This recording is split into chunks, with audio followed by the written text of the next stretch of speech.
بشائر الإيمان منارة الإحسان وللهدى عنوان. Acara selanjutnya, dialog Hari Santri, pewawancara oleh Al-Ustaz Abdullah LC.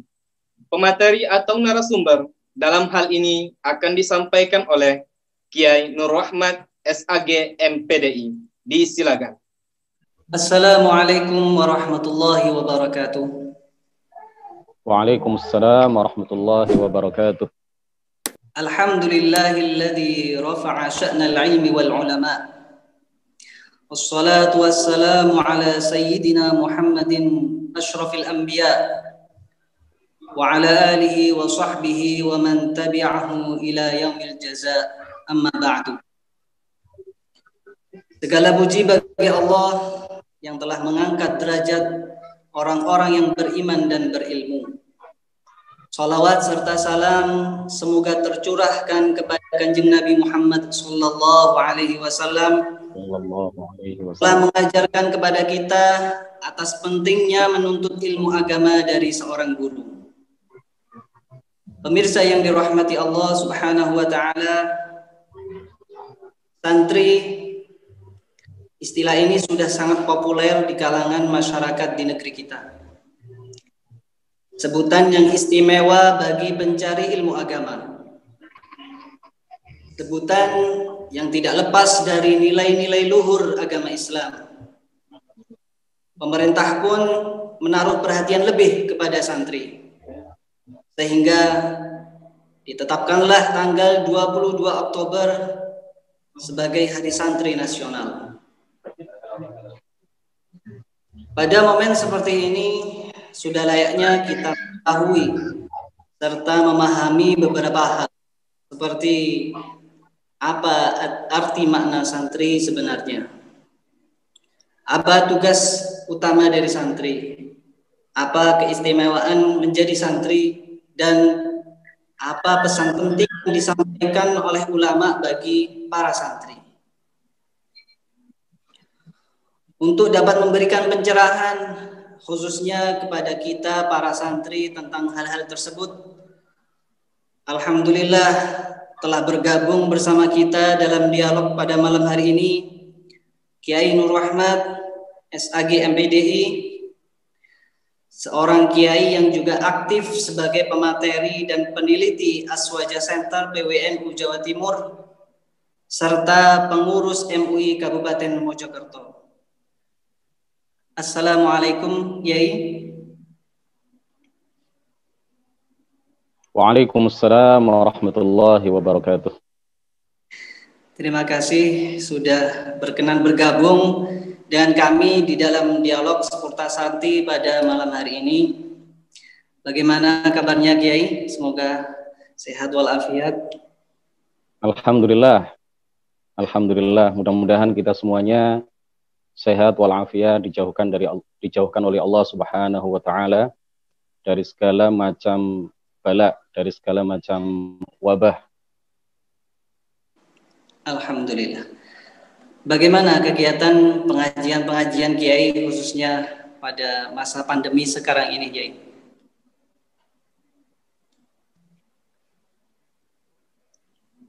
Alhamdulillah, selama masa pandemi pengajian tetap jalan.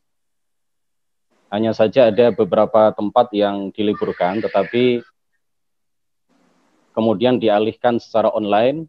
Inilah berkah yang Allah turunkan kepada kita semuanya.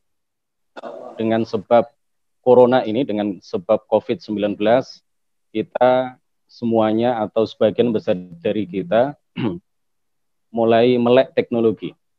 Saya yang sebelumnya tidak kenal beberapa aplikasi, termasuk aplikasi Zoom ini sekarang alhamdulillah tidak kalah dengan yang muda-muda, meskipun saya juga masih muda. Ya, tapi orang-orang yang lebih muda biasanya lebih melek teknologi, tetapi sekarang alhamdulillah tua, muda, bahkan anak-anak sudah mulai melek teknologi. Alhamdulillah. Alhamdulillah. Baik Yai, langsung saja dengan pertanyaan pertama. Kenapa ada peringatan Hari Santri itu? Monggo. Baik Ustadz Abdullah dan semua pemirsa yang mudah-mudahan seluruhnya dirahmati oleh Allah Subhanahu wa taala. Peringatan Hari Santri Nasional adalah sebuah bentuk penghargaan yang diberikan oleh pemerintah Republik Indonesia kepada para ulama, kepada para santri yang telah berperan besar di dalam melakukan perjuangan, merebut, mempertahankan, dan merawat kemerdekaan Negara Kesatuan Republik Indonesia. Kemudian yang kedua, apa sih sebenarnya makna dari santri itu? Ya, banyak ahli, banyak intelektual, banyak ulama yang memberikan arti dari santri, memberikan pengertian santri itu apa. Tetapi saya ingin menyampaikan dari sisi bahwa santri itu adalah seorang murid yang dididik oleh gurunya. Dalam hal ini adalah seorang kiai, atau ustadz, atau gus, atau ajengan, atau buya, atau apapun namanya, atau apapun panggilannya, dididik dengan penuh kasih sayang untuk menjadi seorang mukmin yang kuat. Kuat ilmu agamanya, kuat imannya, kuat akidahnya, kuat pengamalan ilmunya, kuat dedikasinya. Sehingga kelak ketika santri ini terjun di masyarakat, berkhidmah dimanapun dia tinggal, maka diharapkan tidak mudah goyah, tidak mudah goyah imannya dengan berbagai kepentingan duniawi, tidak mudah goyah akidahnya disebabkan dengan berbagai pergaulan yang saat ini luar biasa dipenuhi dengan berbagai macam fitnah dan lain sebagainya. Berarti tugas utama santri itu apa ya? Ya, tugas utama seorang santri itu ada 3.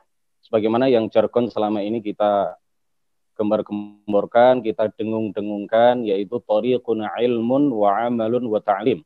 Jalan yang ditempuh oleh kita semuanya, dan jalan yang seharusnya ditempuh oleh seorang santri yang pertama adalah belajar ilmu, terutama ilmu agama yang fardhu ain, kemudian ilmu-ilmu agama yang fardhu kifayah, kalau memang yang fardhu ain sudah dipelajari. Kemudian setelah itu amalun, mengamalkan ilmu yang dia pelajari, dan ta'lim, menyebarluaskan, mengajarkan ilmu yang telah dipelajari kepada sebanyak-banyaknya masyarakat, sebanyak-banyaknya orang.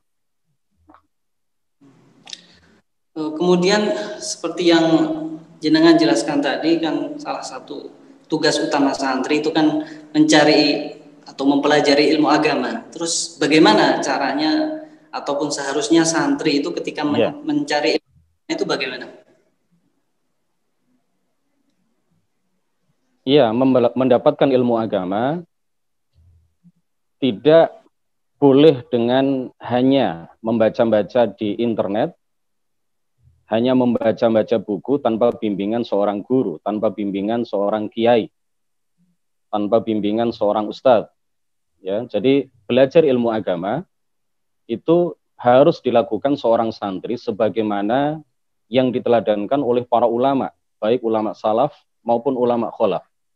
Yang diteladankan oleh para ulama ketika mereka belajar ilmu agama, para ulama dari masa ke masa selalu memberikan teladan kepada kita bahwa mereka belajar ilmu agama itu melalui atau dari seorang guru yang thiqah, yang bersanad, yang memiliki guru, guru dari gurunya memiliki guru, dan begitu seterusnya, hingga bersambung mata rantai keilmuannya sampai kepada Rasulullah Shallallahu Alaihi Wasallam. Jadi untuk mendapatkan ilmu, terutama ilmu agama, maka seorang santri harus belajar musyafahatan, talaqi, face to face, berhadapan-hadapan dengan seorang guru. Tidak boleh hanya membaca-baca secara otodidak, karena kita tidak pernah mau misalkan ketika kita sakit untuk mendatangi seseorang yang kita tahu bahwa orang tersebut mengerti ilmu medis atau membuka praktek medis, praktek mengobati orang tanpa ada bimbingan dari gurunya misalkan. Dia hanya membaca-baca ilmu tentang kesehatan di berbagai media, di internet misalkan atau di buku, maka kita ya sebagai orang yang waras, kita sebagai orang yang menggunakan akal sehat kita, maka ketika kita sakit kita tidak mungkin mendatangi dokter yang semacam itu. Nah, ini lebih-lebih ilmu agama, sesuatu yang menjadi bekal bagi kita untuk meraih kebahagiaan di akhirat. Jadi kita harus ekstra hati-hati, kita pilih guru yang betul-betul thiqah, yang betul-betul terpercaya, dan memiliki sanad keilmuan yang bersambung sampai Rasulullah Shallallahu Alaihi Wasallam. Masya Allah. Dari penjabaran jenengan tadi juga kelihatannya seorang santri itu sangat istimewa sekali. Mungkin bisa jenengan jabarkan lebih lanjut keistimewaan seseorang menjadi santri. Monggo.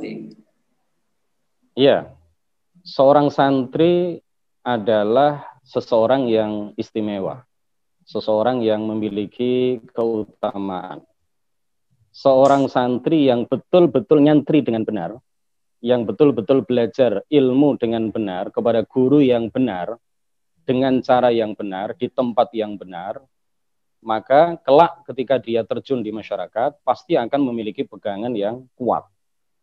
Kita bicara mengenai santri yang orisinal, santri yang original, bukan santri kaleng-kaleng, bukan santri yang abal-abal, tetapi santri yang betul-betul santri, maka dia akan memiliki pegangan yang kuat. Dia akan bisa menghadapi berbagai macam kondisi kehidupan.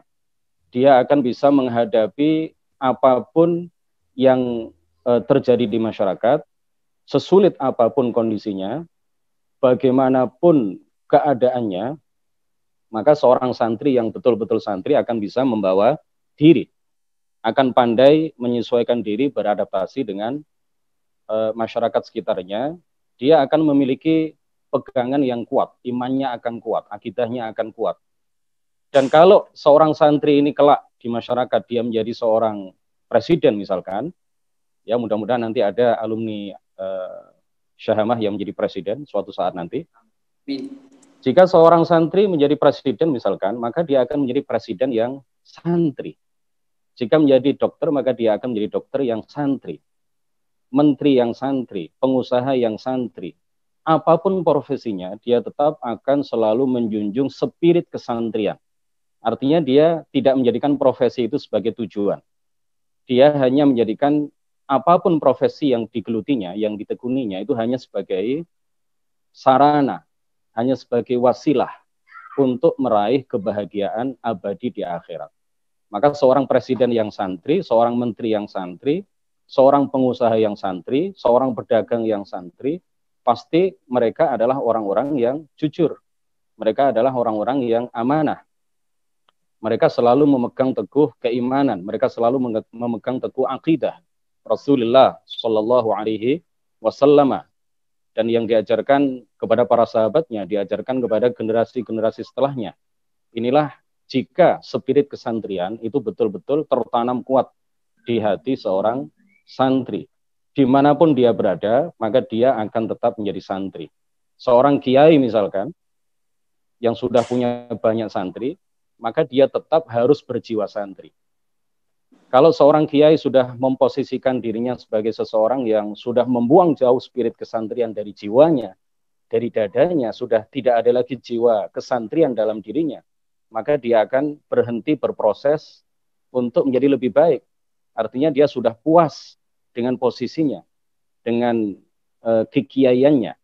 Jadi sekiai-kiainya kiai, maka dia harus tetap menjunjung tinggi spirit kesantrian, sehingga dia terus akan berproses menjadi lebih baik, terus tidak pernah merasa puas dengan apa yang telah dipelajarinya, sehingga dia akan terus menggali ilmu agama dan terus berdakwah mengembangkan ilmu itu di tengah-tengah masyarakat.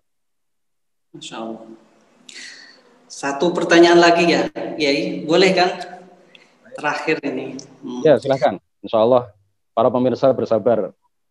Insya Allah dialog kita ini ada guna dan manfaatnya. Ya Allah, betul-betul ya. Ya, sebagaimana kita tahu ya, Hari Santri Nasional itu kan peringatan untuk mengenang resolusi jihad yang dicetuskan oleh Kiai Haji Muhammad Hashim Asy'ari pada tanggal 22 Oktober 1945 ya.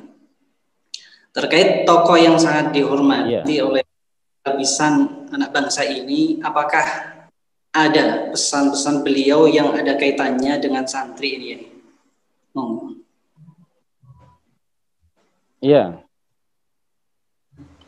Hadratus Syekh, begitu beliau biasa dipanggil, Hadratus Syekh Kiai Haji Muhammad Hashim bin Asy'ari. Jadi Asy'ari itu adalah ayah beliau. Nama beliau adalah Muhammad Hashim bin Asy'ari. Beliau luar biasa, asli orang Jawa, asli orang Indonesia, tetapi memiliki banyak sekali karangan berbahasa Arab. Ini sosok seorang santri dan juga seorang kiai yang luar biasa. Tidak hanya diakui kekiaiannya, kealimannya, kepakarannya di dalam berbagai bidang keilmuan oleh masyarakat Indonesia, tetapi juga diakui kepakarannya, keulamaannya, kepahlawanannya bahkan ya oleh berbagai kalangan di luar Indonesia. Nah, beliau ini memiliki banyak sekali karangan. Ada satu karangan yang beliau hasilkan, ada satu karya yang beliau tulis yang berkaitan langsung dengan hal-hal yang ada kaitannya dengan santri dan kiai. Judul dari karya beliau itu adalah Adabul Alim wal Muta'allim. Adab-adab atau etika-etika yang harus diindahkan dan dilakukan oleh seorang alim, oleh seorang kiai, oleh seorang ustadz, oleh seorang ajengan, oleh seorang buya. Wal Muta'allim, dan juga adab-adab atau etika-etika yang harus diindahkan dan dilakukan oleh seorang santri, seorang pembelajar, seseorang yang sedang menuntut ilmu agama. Nah, di dalam kitab beliau ini, beliau mengatakan bahwa seorang santri pemula, itu yang mula-mula harus dia pelajari adalah ilmu agama yang fardhu ain. Sebelum dia melangkah lebih jauh untuk menempuh studi, mempelajari berbagai disiplin ilmu keislaman, maka yang pertama kali, yang mula-mula harus dia pelajari adalah ilmu agama yang fardhu ain, yang mencakup 3 hal utama. Yang pertama adalah dasar-dasar ilmu akidah, yang kedua adalah dasar-dasar ilmu fiqih, dan yang ketiga adalah dasar-dasar tentang akhlak dan penyucian hati dari berbagai penyakit hati. Nah, terutama yang pertama sekali, ini harus menjadi sesuatu yang terus-menerus kita lestarikan ya di berbagai pesantren di seluruh Indonesia, terkhusus pondok-pondok pesantren Syahamah dimanapun pondok itu berada, karena alhamdulillah Yayasan Syahamah memiliki banyak sekali pondok pesantren, memiliki banyak sekali majelis ta'lim, memiliki banyak sekali asrama-asrama mahasantri, memiliki banyak sekali tempat-tempat yang mendidik masyarakat, terutama terkait dengan ilmu agama yang fardhu ain, yang tersebar di banyak sekali provinsi. Insya Allah kurang lebih ada 14 provinsi di mana teman-teman kita mengembangkan dakwah di 14 provinsi ini melalui daurah-daurah, melalui majelis ta'lim, melalui kampus-kampus, juga melalui pondok-pondok pesantren. Jadi yang bagian pertama yang beliau nasihatkan kepada kita, ilmu akidah, dasar-dasar ilmu akidah. Hal-hal yang berkaitan dengan keyakinan, dengan keimanan, iman kepada Allah, iman kepada Rasul, keyakinan bahwa Allah Subhanahu wa Ta'ala berbeda dengan apapun, berbeda dengan siapapun, berbeda dengan segala sesuatu. Allah ada tanpa tempat, Allah ada tanpa arah, Allah ada tanpa bentuk, tanpa warna, tanpa serupa dengan apapun. Allah ada, tetapi keberadaannya tidak di atas, tidak di bawah, tidak di kanan, kiri, depan, ataupun belakang. Allah ada, tetapi keberadaannya tidak bisa dibayangkan. Karena ia ada, tetapi tidak seperti segala yang ada. Dia adalah pencipta segala sesuatu. Dia tidak membutuhkan kepada segala sesuatu. Dia berbeda dengan segala sesuatu. Ini adalah hal-hal yang terus harus kita dengung-dengungkan kepada masyarakat, karena sekarang ini banyak sekali fitnah-fitnah, banyak sekali syubhat-syubhat yang dilontarkan oleh golongan-golongan di luar Ahlus Sunnah wal Jamaah yang ingin merusak kemurnian akidah yang dibawa oleh Rasulullah dan para sahabatnya. Dan alhamdulillah kita sekarang ditakdirkan oleh Allah Subhanahu wa Ta'ala menjadi orang-orang dan menjadi komunitas dalam keluarga besar Ahlus Sunnah wal Jamaah yang selalu membawa misi yang mulia menyebarkan akidah Rasulullah ini di tengah-tengah masyarakat kita.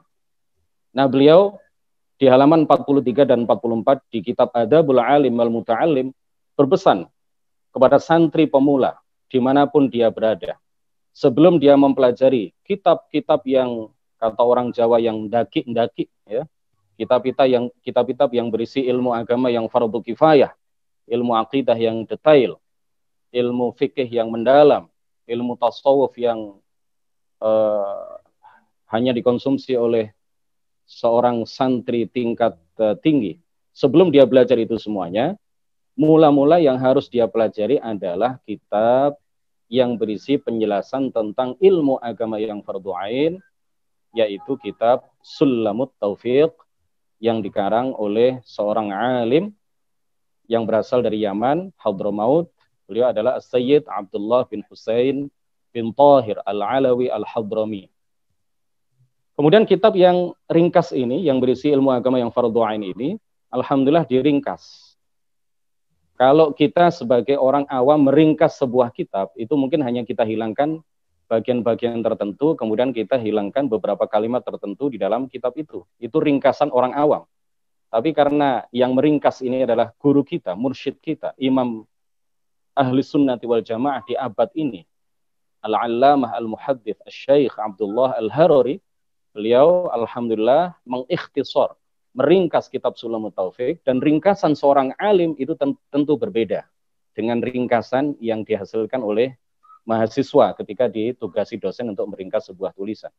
Ringkasan Syekh Abdullah ini ringkasan yang luar biasa. Beliau tidak hanya menghilangkan beberapa bagian, tetapi juga memberikan tambahan faidah-faidah yang luar biasa, kemudian mengganti beberapa pendapat yang lemah yang disebutkan di dalam kitab asalnya itu, kitab Sulamut Taufiq, diganti dengan pendapat yang lebih kuat di dalam mazhab Al-Imam Asy-Syafi'i. Kemudian ringkasan Syekh Abdullah ini diberi judul Mukhtasaru Abdullahil Harari Al-Kafil Bi'ilmiddin Ad-Daruri, yang alhamdulillah dipelajari oleh para santri kita di pondok-pondok pesantren Syahama, di asrama-asrama mahasantri Syahama, di majelis-majelis ta'lim Syahama, di daurah-daurah yang dilakukan oleh Syahama, dan ini tidak boleh kita hentikan dengan sebab corona. Sesulit apapun keadaan kita, bagaimanapun kondisi kita, sesulit apapun kondisi yang kita hadapi, semiskin apapun kita, apapun profesi kita, maka kitab ini harus kita pelajari pertama kali dan kita ajarkan pertama kali. Sebagaimana pesan yang disampaikan oleh Mbah Hasyim Asy'ari dan sebagaimana pesan yang disampaikan oleh guru kita Syekh Abdullah Al-Harari rahmatullahi alaihi. Demikian Ustadz Abdullah, saya kira bincang-bincang kita ini sudah lumayan lama, jadi barangkali ini ya, ada lagi pertanyaan? Allah, subhanallah. Jazakumullah khairan, barakallahu fikum Yai atas pencerahan-pencerahan. Semoga bermanfaat dan membawa barokah bagi kita semua, serta dapat meningkatkan spirit kesantrian kita. Amin. Amin. Menjadi santri sejati, penerus perjuangan para kiai dan para ulama. Amin ya rabbal alamin. Amin, amin, amin. Bisa. Barakallahu fikum. Hari santri bersama Kiai Nur Rahmat SAG MPDI. Selanjutnya saya serahkan kembali acara kepada MC. Sekian dari saya. Wassalamualaikum warahmatullahi wabarakatuh. Waalaikumsalam warahmatullahi wabarakatuh.